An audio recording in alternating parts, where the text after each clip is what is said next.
Cuba está sendo tomada de protesto. O povo cansou de passar fome. Nesses últimos dias estão acontecendo vários protestos em Cuba. A mídia pouco divulga, porque a mídia toda é socialista, né, de esquerda, então notícias sobre Cuba e os protestos que estão acontecendo lá normalmente são subnotificados, subdivulgados, né, e é sempre um tema indigesto para web comunistas, mídia esquerdistas, o governo Lula, etc. Né? Então, tudo que é negativo lá de Cuba, as coisas normalmente não são tão divulgadas. A verdade é que o socialismo gera fome, pobreza, miséria, imigração para tudo quanto é lugar. Né?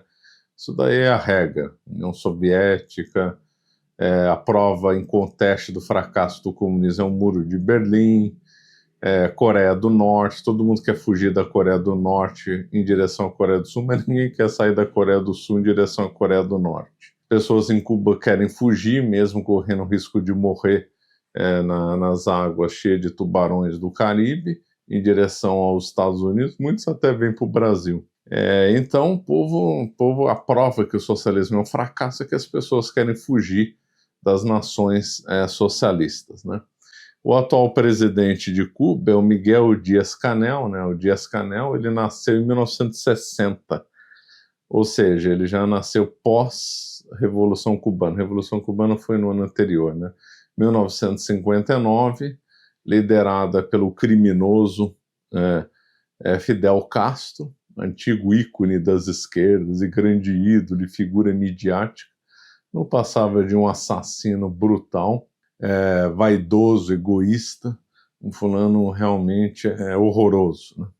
Vale muito a pena ler a biografia que foi escrita sobre ele. Também misturava outras coisas de um ex-agente de segurança próximo do Fidel. Esqueci o nome do livro, mas vai estar aqui na descrição, muito interessante, que mostra a personalidade do Fidel Castro, como ele era orgulhoso, como ele não gostava de perder nada, mesmo em caça submarina ele não gostava de perder. Ele era um tipo assim realmente horroroso, né? Aí o Fidel Castro passou o comando da ilha por irmão, né, que é o Raul Castro, que também participou da Revolução Cubana. Raul Castro era o irmão mais novo do Fidel Castro. Fidel Castro passou o comando de Cuba em 2008 por irmão, e o Raul Castro ficou durante 10 anos, desde 2008 até 2018. Aí em 2018 teve lá uma eleição indireta entre a cúpula lá do Partido Comunista Cubano, e aí saiu essa figura também detestável, que é o Díaz-Canel, que é um burocrata carreirista, né?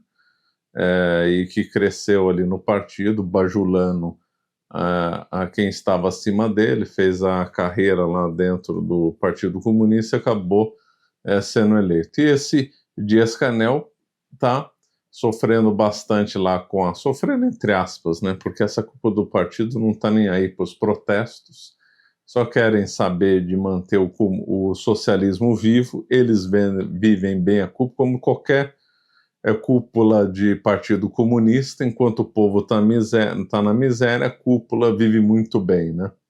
Eles defendem o socialismo para os outros. Para eles vivem bem como qualquer rico capitalista.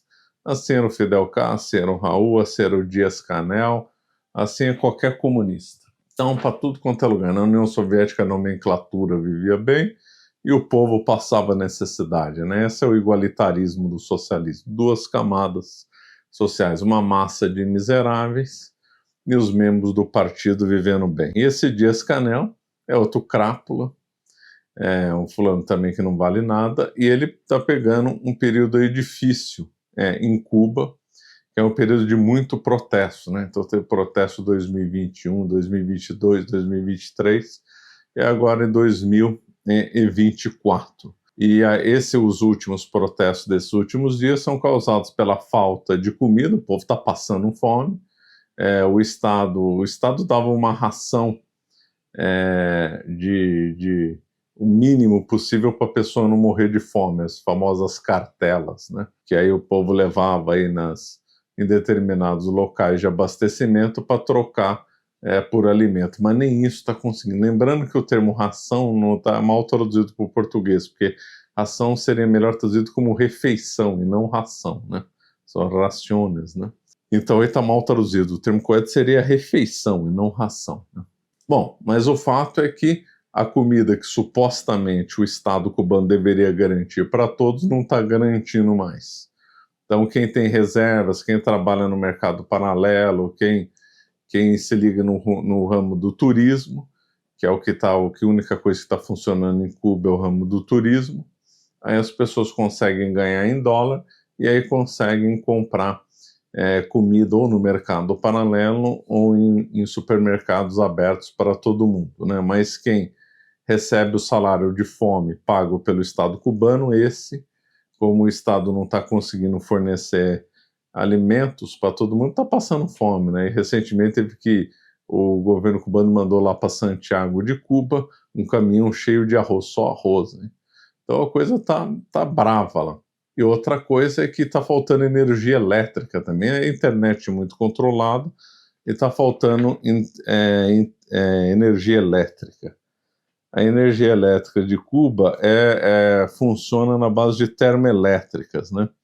Então, a energia cubana provém de 8 antigas centrais termoelétricas, deve ser do tempo que a União Soviética ajudava Cuba, e 8 centrais elétricas flutuantes alugadas da Turquia, que também foram afetadas pela escassez de combustível. Essas termoelétricas, quer as de Cuba, quer as alugadas da Turquia, funcionam com combustível, né, com petróleo, algum derivado de petróleo. E como Cuba não tem dinheiro para comprar petróleo, então não tem dinheiro para manter eletricidade em Cuba durante todo o tempo, durante 24 horas. Então, esses dias aí, Havana e outras cidades ficaram 14 horas sem energia elétrica. Ou seja, durante apenas 10 horas do dia houve energia elétrica. Cuba faz muito calor, então as pessoas nem podem se proteger do calor com ventilador ligado, né? Então as pessoas foram na rua reclamando justamente comida e eletricidade. As pessoas gritavam comida e corrente, né? Corrente elétrica, né? Então, aí nós vemos um estado deplorável que está Cuba, né? A arquitetura Cuba muito bonita do tempo que foi colônia espanhola, está toda deteriorada, as ruas em mau estado de conservação, prédios caindo aos pedaços. As únicas prédios novos que tem em Cuba são normalmente associados ao turismo, hotéis, que foram financiados e construídos pela iniciativa privada, né? Que a única coisa que funciona lá bem em Cuba atualmente é o turismo, né? Então, uma miséria completa. Aí poderiam argumentar que a culpa é do embargo econômico americano. É lenda, né?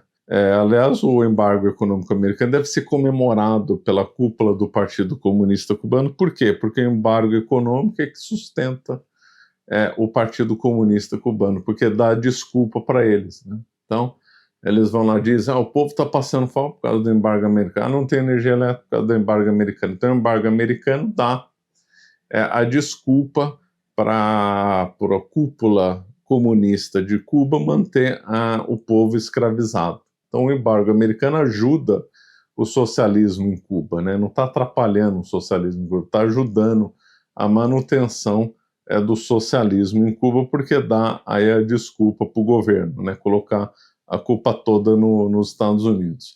O que acontece é que esse embargo americano tem mais buraco que queijo. Por quê? Porque o embargo é dos Estados Unidos, não é das outras nações. Cuba pode comercializar com a Rússia, Venezuela, Brasil, Comunidade Europeia, e mesmo porque as empresas americanas que querem atuar em Cuba montam empresas no exterior, só que não pode ter vinculação com os Estados Unidos, porque os Estados Unidos têm uma legislação rígida contra empresas que investiriam em Cuba, porém sempre se dá um jeito com triangulações, né? Monta empresa na Europa, com capital só europeu, mas que no fundo a origem era o dólar, e aí conseguem fazer uma triangulação e investir em Cuba, de forma que 80%, segundo a BBC, né, 80% da carne do frango que é consumido em Cuba vem dos Estados Unidos via triangulação.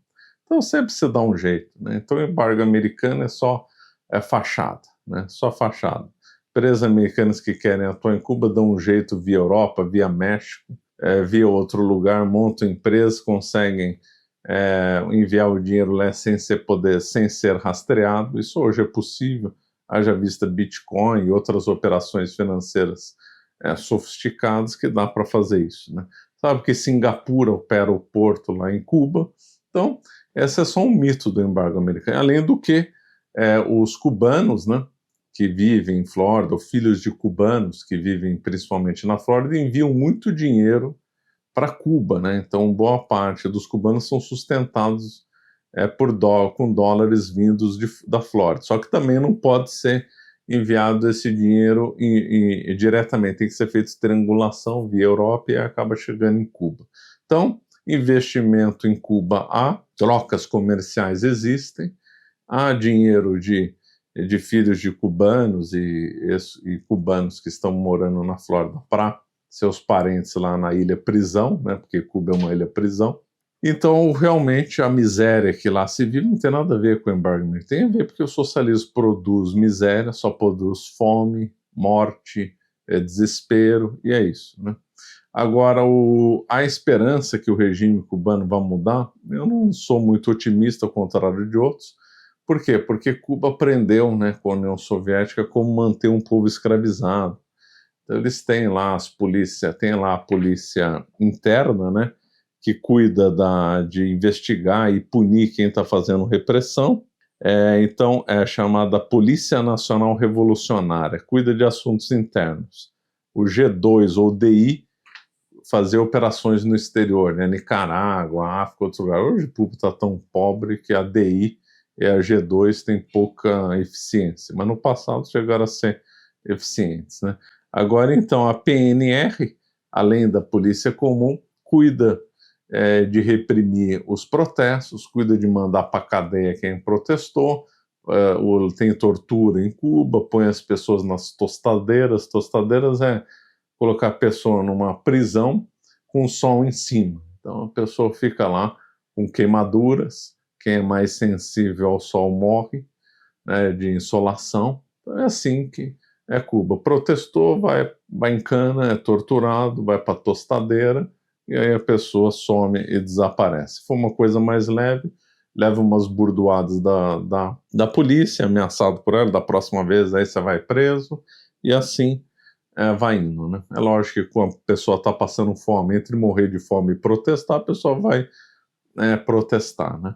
Mas, como há muito agente infiltrado, como Cuba tem um longo histórico soube fazer a sua polícia secreta, soube colocar os agentes infiltrados, muita gente apaisana, sabe quando vai acontecer as manifestações, sabe intervir nelas, então eu não tenho esperança de uma mudança no governo cubano e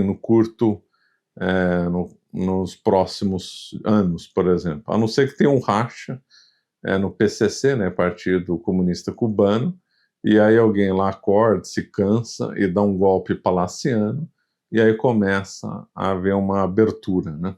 Mas a situação de Cuba é muito triste. Eu até tinha vontade de fazer uma viagem para lá para fazer alguma espécie, ou mesmo documentário loco, ou mesmo conversar com algumas pessoas lá. Não sei se isso é possível por causa da polícia cubana, né? Bom, vamos ver.